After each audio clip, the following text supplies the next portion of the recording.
नमस्कार सभी दोस्तों को और स्वागत है आप सभी का हमारे YouTube चैनल मैथ्स एलिवेशन पर। और मैं अजय कुमार एक बार फिर आप लोगों की सेवा में हाजिर हुआ हूं। तो सबसे पहले आप हमें ये बताइए दोस्तों कि आप कैसे हो, आपका स्वास्थ्य कैसा है और आपकी स्टडी कैसी चल रही है। उम्मीद है कि आपका स्वास्थ्य बहुत अच्छा होगा और आपकी स्टडी भी बहुत ही बेहतरीन चल रही होगी। तो दोस्तों आज हम आपके लिए फिर से एक नई क्लास के साथ प्रेजेंट हुए हैं और जो सीरीज चल रही है उसी को आगे लेकर के आए हैं। CGL मेंस के क्वेश्चन जो कि हर एक एग्जाम के लिए मोस्ट इंपॉर्टेंट है। ठीक है, इन क्वेश्चंस को आप इग्नोर नहीं करना दोस्तों, अदरवाइज बहुत पछताओगे। सच बता रहे हैं हम आपको, बिल्कुल इसमें जरा भी डाउट नहीं है। बहुत ही जेन्युइन प्रश्न है दोस्तों, हर एक क्वेश्चन चेक करके देख लीजिए। अगर ये क्वेश्चन CGL मेंस में 2020 लिखा हुआ है ना दोस्तों, तो 2020 CGL मेन का पेपर निकालना, ठीक है, 2020 में ही आया हुआ मिलेगा। बिल्कुल जो बताया है ना, बिल्कुल 100% 100% सच है। ठीक है, तो बस हम आपसे यही रिक्वेस्ट करते हैं कि क्वेश्चंस के साथ बिल्कुल कॉम्प्रोमाइज ना करें। ठीक है, इन्हें सभी नोट कर लीजिए। क्लियर है? तो चलिएगा चलते हैं, आज फिर से आपके लिए शुरुआत करते हैं। बड़े बेहतरीन बेहतरीन प्रश्न हैं दोस्तों, आ जाइए पॉइंट पर। देखना पहला क्वेश्चन क्या है आज का हमारा। A एवं B के वजन का योगफल 80 किलोग्राम है। ठीक है, A और B के वजन का योगफल कितना है? 80 किलोग्राम। चलिए, इसका मतलब ये हुआ कि A प्लस B बराबर क्या है? 80 किलोग्राम। ठीक है, उसके बाद A के वजन का 50% है ना, A के वजन का 50%, 50% का मतलब क्या होता है दोस्तों? आधा। इसका मतलब A का आधा जो है ना, वो B के 5/6 गुने के बराबर है। ठीक है, ऐसे 2 से कितनी बार कट गए? 3 बार, है ना, ये आ गया है। तो अब B यहाँ, B आप यहाँ ले आइए बटे में, है ना, तो A/B की वैल्यू क्या हो गई है? 5/3। ठीक है, A और B की वैल्यू हो गई 5/3। इसका मतलब A और B का रेशो क्या आ गया है? 5:3। ठीक है, चलिए, और इन दोनों का योगफल क्या दिया हुआ है? 80, और दोनों का रेशो क्या है? 5:3। चलिए, दोनों को प्लस करिए तो 5 और 3 क्या हो गया है? 8। क्योंकि दोनों का योगफल कितना दिया हुआ है? 80, तो दोनों हमारे पास हैं लेकिन रेशो में हैं। और आपको पता होगी कि जब रेशो में संख्या कोई पता होती है तो कैसे करते हैं। ठीक है, तो दोनों 5 और 3 क्या हो गया है? 8। इसका मतलब 8 किसके बराबर है? 80 के। ठीक है, 8 किसके बराबर है? 80 के। तो 1 किसके बराबर हो जाएगा? 10 के। ठीक है, 1 किसके बराबर हो गया है? 10 के। क्वेश्चन में पूछा क्या है दोस्तों? दोनों का अंतर बताना है। ठीक है, तो 5 और 3 दोनों का अंतर क्या है दोस्तों? 2 का मान बताना है। और क्योंकि 1 किसके बराबर है? 10 के, तो 2 किसके बराबर होगा? तो 10 की गुणा कर दीजिए, आपका आंसर 20 आएगा। ठीक है, क्या आ गया है आंसर? 20। ओके, तो फर्स्ट ऑप्शन करेक्ट। क्लियर? आ गया समझ? ये था आपका मेंस का क्वेश्चन था, लगा लीजिए। और देखो हर एक एग्जाम के लिए बहुत इंपॉर्टेंट है। चलो नेक्स्ट क्वेश्चन पर आ जाइए दोस्तों। 180 के 15% में क्या जोड़ा जाए कि योगफल 360 के, है ना, 20% के बराबर हो जाए। तो देखना यहां क्या करना है हमें। 180 का 15%। ठीक है, चलिए, तो 180 के 15%, ठीक है, में क्या जोड़ा जाए? इसमें क्या जोड़ा जाए? मान लिया इसमें कितना जोड़ दिया? x की योगफल जो है वो 360 के 20% के बराबर हो जाए, है ना। अब 20% क्या होता है दोस्तों? 20% का मतलब होता है 1/5। ठीक है, 1/5। देखिएगा, एक काम करिएगा दोस्तों आप, कि कुछ फ्रैक्शन जो है ना, कुछ उन्हें मतलब कुछ परसेंट ऐसे हैं जिन्हें डायरेक्ट आप फ्रैक्शन में याद रखिएगा। जैसे कि 20%, 20% का मतलब होता है 20/100, तो 20/100 का मतलब क्या हो जाएगा 1/5। तो आपको याद रखना है जब कभी भी 20% आए तो वहां 20% ना रख के सीधा 1/5 पुट करना है। 25% का मतलब क्या होता है 1/4 होता है, समझे? ठीक है। इसी प्रकार जैसे 40% है, 40% का मतलब क्या हो जाएगा 2/5। तो ये जो कुछ परसेंट है इंपॉर्टेंट है ना, उन्हें आप डायरेक्ट फ्रैक्शन के रूप में लर्न रखें, ठीक है, याद रखें डायरेक्ट फ्रैक्शन के रूप में, बिल्कुल डायरेक्ट फ्रैक्शन रखें उनकी, ठीक है। तो हमने यही काम किया है यहाँ पर। देखो 180 का 15%, तो 180 का 15% में क्या जोड़े, x जोड़ दिया, ताकि वो 360 के 20%, 360 का तो 20% का मतलब सीधा हमने क्या रख दिया है 1/5। क्लियर? चलिए अब क्या बताना है हमें, x की वैल्यू बतानी है। देखो 5 से काटिए, 5 तिया 15 और 5 से कितनी बार 20 बार, और 20 से कितनी बार कटा 9 बार, क्योंकि 20 निम्मा 180, तो क्या बचा 9 तिया 27 और प्लस क्या x इक्वल टू, अब यहां पर आ जाइए, है ना, 5 से काटिए इसे, तो 5 सत्ते 5 दूनी 72 बार कट गया है ये, तो बराबर में क्या है हमारा 72। क्लियर है बात?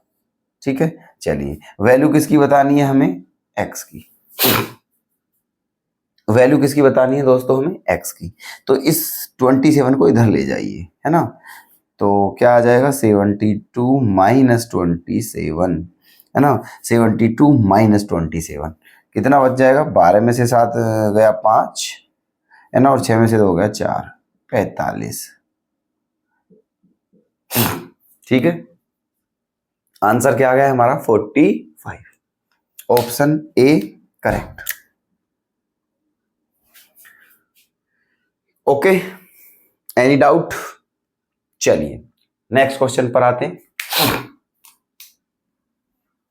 यदि एक नया बेलन, समझना ध्यान से, अच्छा क्वेश्चन है, अच्छे तो सारे ही हैं, ठीक है। देखो यदि एक नया बेलन बनाने के लिए किसी बेलन की त्रिज्या में 20% की कमी तथा ऊंचाई में 20% की वृद्धि की जाए तो आयतन कितना कम हो जाएगा, ये हमें बताना है।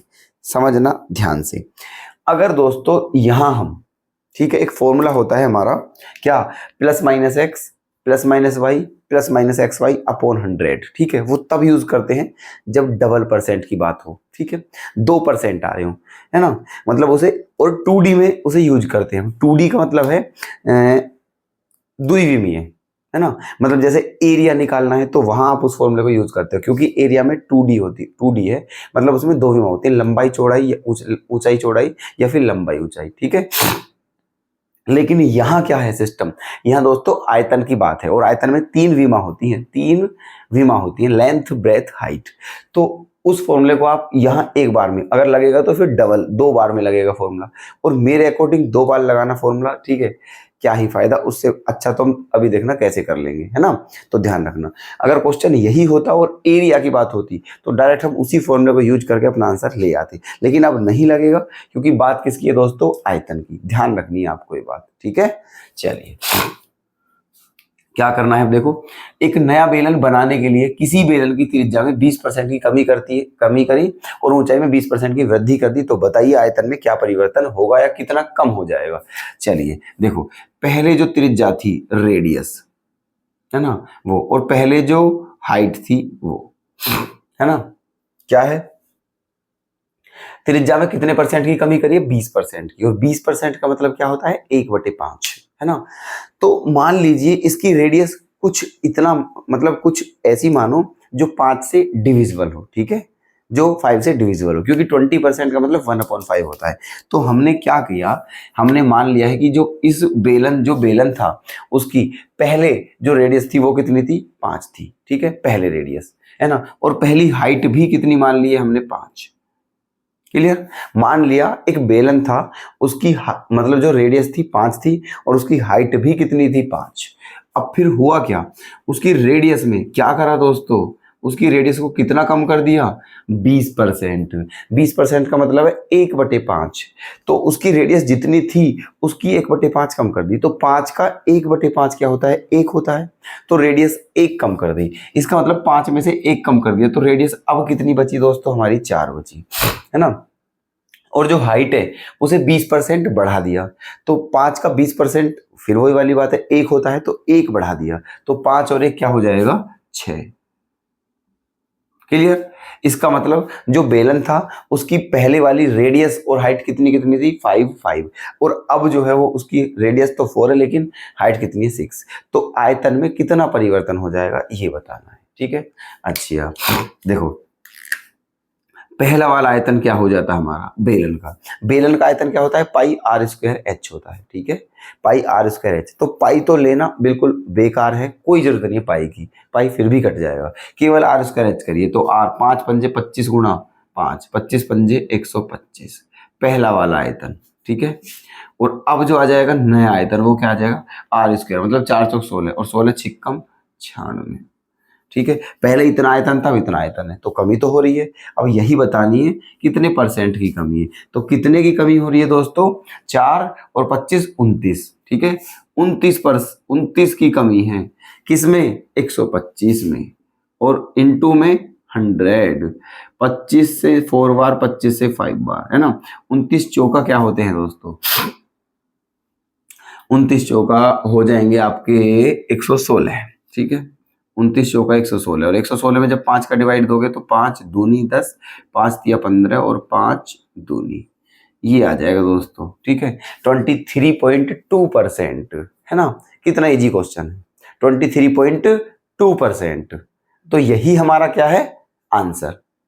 क्लियर, ये हमारा क्या है आंसर, 23.2%। ये तो बताइए कौन सा ऑप्शन करेक्ट कर दिया जाए, ऑप्शन फर्स्ट हो जाएगा हमारा करेक्ट। बताइए कोई डाउट तो नहीं है, समझ आ रहा है यहां तक, ठीक है। चलिए आगे चलिए, अब देखते हैं। देखो, एक व्यक्ति के पास कुछ धन है ना, और वह इस धन का 20% एक वस्तु खरीदने पर खर्च करता है तथा शेष धन का 5% यातायात पर खर्च करता है, तथा शेष धन का 5% यातायात पर खर्च करता है। उसके बाद उसने 120 रुपए उपहार में दे दिए तथा उसके पास अब 1400 रुपए शेष बचते हैं। तो बताइए उसने यातायात पर कितने रुपए खर्च किए, ये बताना है हमें क्वेश्चन में। अब देखो समझना, स्टेप बाय स्टेप समझना इस क्वेश्चन को। लैंग्वेज इसकी कितनी बड़ी हुई है लेकिन क्वेश्चन कितना इजी है, तुम देखना। जितना ये देखने में बड़ा है ना उतना ही करने में इजी है ना। बस ध्यान देना, थोड़ा सा ध्यान और देना दोस्तों, ठीक है। एक व्यक्ति के पास कुछ धन था, हमें नहीं पता कितना धन था, ठीक है। मान लेते हैं कि उसके पास कितना धन था दोस्तों, x रुपए, ठीक है। कितना धन था, x रुपए। फिर क्या किया उसने, वह इस धन का 20% एक वस्तु खरीदने पर खर्च करता है। इसमें से उसने 20% खर्च कर दिया एक वस्तु खरीदने पर, और 20% जो होता है, ठीक है, 20% जो होता है वो कितना होता है, 1/5। इसका मतलब उसने कितना धन खर्च कर दिया, है ना, x का 1/5, ठीक है, x का 1/5 खर्च कर दिया, ठीक है। चलिए अदरवाइज एक काम करिए, देखो एक व्यक्ति के पास कुछ धन था, मान लिया कुछ धन क्या है, x। उसने क्या किया, वह धन का उस धन का 20% कहाँ खर्च कर दिया, ठीक है, वस्तु खरीदने पर, है ना। कितने रुपए थे उसके पास दोस्तों x रुपए थे, है ना। उसने 20% रुपए कहाँ खर्च कर दिए, वस्तु खरीदने पर। तो बचे कितने, 80%। बिकॉज कल भी बताया था दोस्तों, एवरी वन, है ना, एवरी वन इज 100%, ठीक है। जो भी चीज है सब 100% है, ठीक है। तो ये x फिलहाल अपने आप में 100% है, और आप खुद ही सोचिए ये x 100% है और इसमें से 20% उसने क्या कर दिया है, खर्च कर दिया है। तो फिर क्या बचा, 80% ही तो बचा, ठीक है। तो लिख दीजिए 80%। हमें मतलब उससे नहीं है कि कितना खर्च हुआ, हमें मतलब है बचा कितना।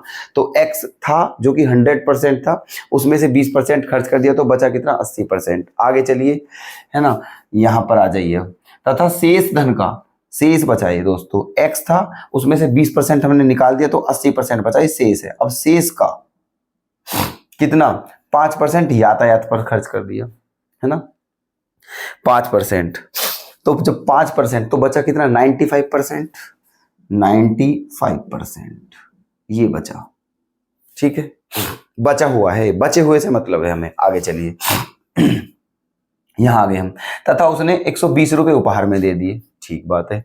120 रुपये उपहार में भी दे दिए, कोई बात नहीं, है ना। तथा अब उसके पास 1400 रुपये शेष बचते हैं, ठीक है। उसके पास कितने रुपए बचते हैं दोस्तों? 1400 रुपये बचते हैं शेष, है ना।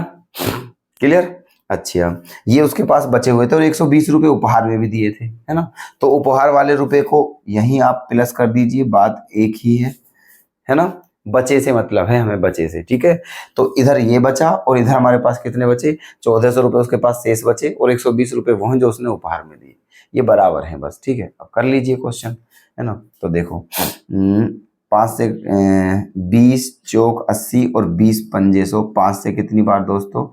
19 बार कट जाएगा, ठीक है। 4 से कितनी बार कट जाएगा? 25 बार। क्लियर? तो बचा क्या दोस्तों? 19x बटे 25, ठीक है।